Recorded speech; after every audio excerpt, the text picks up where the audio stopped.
Well, this season of Off of the Bottom was certainly an interesting one. The league structure of the Jupiler Pro League made things a little different than we're used to. Having those 3 second half of the season groups, the championship group, the relegation group, and the second stage that was completely safe from everything, meant that we already knew at the end of last episode that we successfully kept KORTRIJK off of the bottom. Well, we still had 10 matches to play, 2 against each team with us. We are starting on the end of season review screen only because this is the most spoiler-free way I could think of to start the episode. Welcome back, everyone, to another edition of Off of the Bottom. I am Mr. Cellophane. If you've enjoyed the series so far, make sure you hit that like button, and if you have not done so already, please subscribe to the channel. We are on our way to 300. Let's get there together. So, how did we do? Excellent question.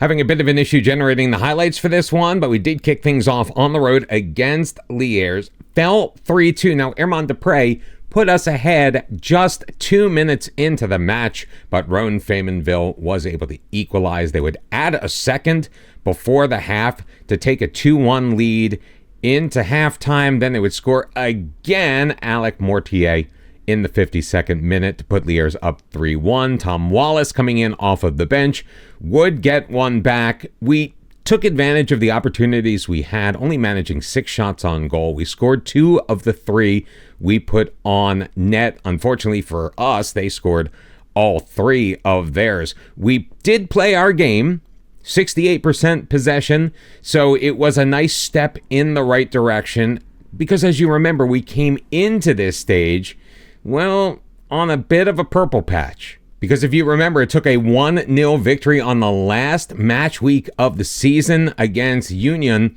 in order for us to even get to this point. However, we followed up our 3-2 loss with a 2-0 defeat at home against Charleroi. We could not get out of our own way in this one. We did not get a shot on target. Still leading in possession, but it doesn't amount to a hill of beans if you can't even find the inside of the frame of the goal. So we decided to simplify things. We kept the same shape, the 4-4-2 narrow diamond, and I wasn't sure it was going to work as Molenbeek took a 1-0 lead, but just 3 minutes later, Ammonia fed Tadic in the goal, sent it across, found Benali, who found the back of the net. We put a shot on target, ladies and gentlemen, and tied things up at 1. 31st minute, Benali involved again. Same with Ammonia. He puts the shot in from just outside of the box, and KORTRIJK enjoyed a 2-1 lead, but we were not done. Benali once again feeding Depre, getting behind the defense.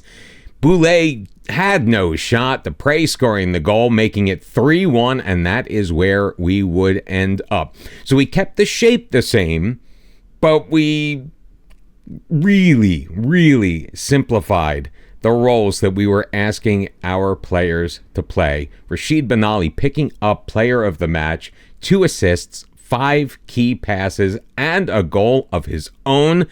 And it looked like we were on our way to starting to turn things around. Except in the next match, we did hit a bit of a speed bump, taking on Union SG at home. Now, they play a 4-3-3. And throughout the season, the 4-3-3 was probably the formation that has given us the most amount of trouble.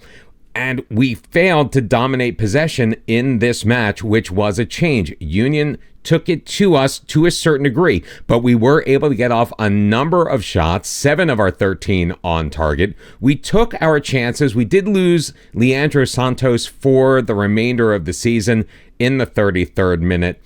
At the end of the day, though, a 0-0 draw, not the worst result we could have seen. Because ultimately, that was the springboard that we would need. We followed up the 0-0 draw with a 1-0 victory over Antwerp, who, by the way, were at the top of the table at the time. And then we got our revenge on Charleroi, an odd play. Depre denied. The ball bounces to Badarina. He put it in past the goalkeeper. Back-to-back 1-0 victories. 3 consecutive clean sheets, and we were finally moving in the right direction. But literally, it was a case of 2 steps forward, 1 step back. Taking on Lierz at home, a beautiful goal by Tadic gave us a 1-0 advantage, but Lierz managed to score on their only 2 shots on target, including this worldie from Kowaldo outside of the box on the half volley. Nobody could see it. They tied it up 1-1, but Badarina got it into the box. Ball makes its way to Benali. Great turn, great delivery. 2-1 KORTRIJK, but in the final minute of regulation, off of the corner, Abdel Aziz, who just seems to score on us every time we play him, able to equalize. We could not get anything done in stoppage time. 18 shots on goal, 6 of them on target, XG of 1.85 to 0.33, and we just could not find a way to win this one. I mean, if you're going to lose a match off of a last-second set piece, you can't get more FM than that. So that did mean that we were undefeated in our next 5, and then we were taking on the team at home that got it all started in Molenbeek, and we could do absolutely nothing. Bangura putting it past the keeper, not once, but getting involved the second time. London all alone in front. Nothing that Amberge could do. We only managed a single shot on target. So all of the good things that we had done in the past 5 matches, all of the progress we had made, that went all out the window, and the old KV KORTRIJK reared their heads once again. So with only 2 matches left, we found ourselves on the road taking on the 4-3-3 of Union SG, and this match really boiled itself down to an 11-minute period in the second half. Union taking a 1-0 lead. Badarina, though, on his horse, picking it off. Tadic going over the top. What a first touch by Dupre. Moving it to his left, beating Bonza to tie things at 1. But Union was like, anything you can do, we can do better. Smolder sending it across, back post. Amberge somehow couldn't pick it up. 2-1 Union, but once again, Badarina sending it into the middle, finding Hernan Dupre, his header getting past Bonza to tie things up at 2. And then in the 75th minute, Dupre is going to miss the header, but Benali tracks it down, puts it in the middle. Dupre deflected off of Tadic into the back of the net to give us a 3-2 victory, just proving that when KV KORTRIJK really puts the effort in, good things can happen. And that's exactly what we did with just 1 match left in the season. Sadly, though, we couldn't repeat our previous magic against Antwerp. Ben Arif in the 85th minute, scoring a penalty. That was the only goal of the match. Possession kind of leaned towards Antwerp's way. Ultimately, they ended up playing for the European playoff spot, losing as the winners of the second stage. I mean, we were under no illusion that it was going to be us. We started literally at the bottom as we entered in 12th place in the Jupiler Pro League, but a pretty good effort. 5 shots on target out of the 10 we took. They definitely out-XG'd us, thanks to, obviously, the penalty, but a good, solid effort. We just could not get the ball past Salahuddin Idrisi, who picked up player of the match for his efforts. But at the end of the day, in the second phase, we finished 4th, which I guess puts us 10th overall on the league table for the season. Not a bad place to be, considering we took over a team that was in 15th, and our first match was right after Christmas. If you're not familiar with how the second phase worked, by the way, we got put in with, obviously, these 6 teams: Antwerp, Union, Charleroi, us, Molenbeek, and Lierz. Our points from the first 30 matches were then halved, and then you get normal points as normal. So we were able to hold off Lierz and Molenbeek. Just Charleroi, Union, just too close. Like it was a runaway from the beginning, especially for Antwerp, because even though we beat them, they ended up winning the phase by 13 points. Which brings us back to the end of season review. How did we do at KV KORTRIJK? Signed 5 players ultimately. Remember, we started off with a negative transfer budget. So we had to actually sell players in order to do any kind of business. And by the way, that's going to be the situation for KORTRIJK once again. We didn't put them in that situation. The board has decided to operate in a negative transfer budget model for at least the second consecutive year. Our signing of the season was Ryan Perrimans, according to whoever decides this. We paid 33,000 euros to Ghent. He made 18 total appearances, 17 of them starts, 1 assist. Obviously, as a center back, that wasn't what we were looking for.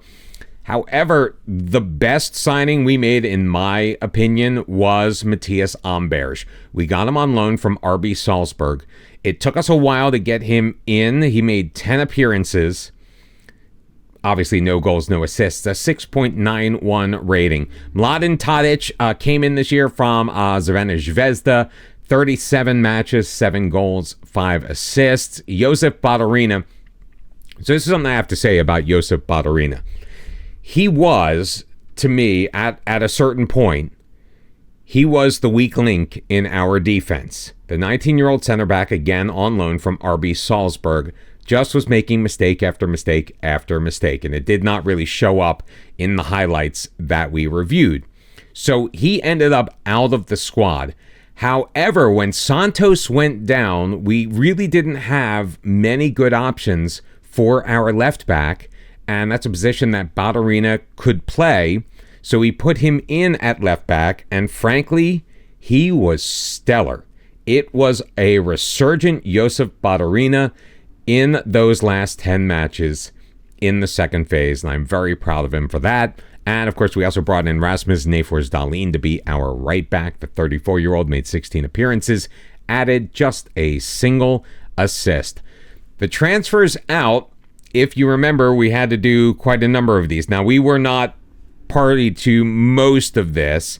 Franz Biermann, Dylan Lardot, Baruch Aydin, these guys, they were all gone before we left. Marcel Krause, you may remember, we talked about him. The German striker, 32 years old, was getting homesick, so we just shipped him off to Bochum for 150,000 euros. But our big sale, which got us out of the negative transfer balance situation, was Giz Klose. He also went to Bochum. He wanted to go to a bigger and better team. Remember, we're in the top flight of Belgium. He ended up going to Bochum as well in the Zweite Bundesliga in Germany, but they paid 2.5 million. It was the money we needed. He ended up making 18 appearances, scored 8 goals, 3 assists. He probably could have done a very nice job for us, but in the end, Klose leaving provided us with the springboard to be able to keep this team off of the bottom. When all was said and done, our top goal scorer was Herman Depre with 13 goals. Rashid Benali, our top assister, with just 5. So that just proves how little offense there was in this team before we took over. Benali also picked up Fans Player of the Season, Young Player of the Season as well. There was nobody that won anything competition-wide. We didn't break any records. But all in all, a solid year in Belgium. Nick Bottom adding another feather to his cap.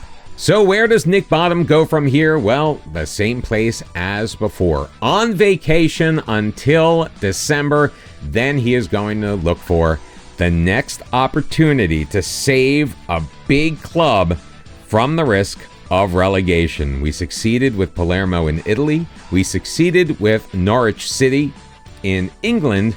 And now we have succeeded with KV KORTRIJK in Belgium.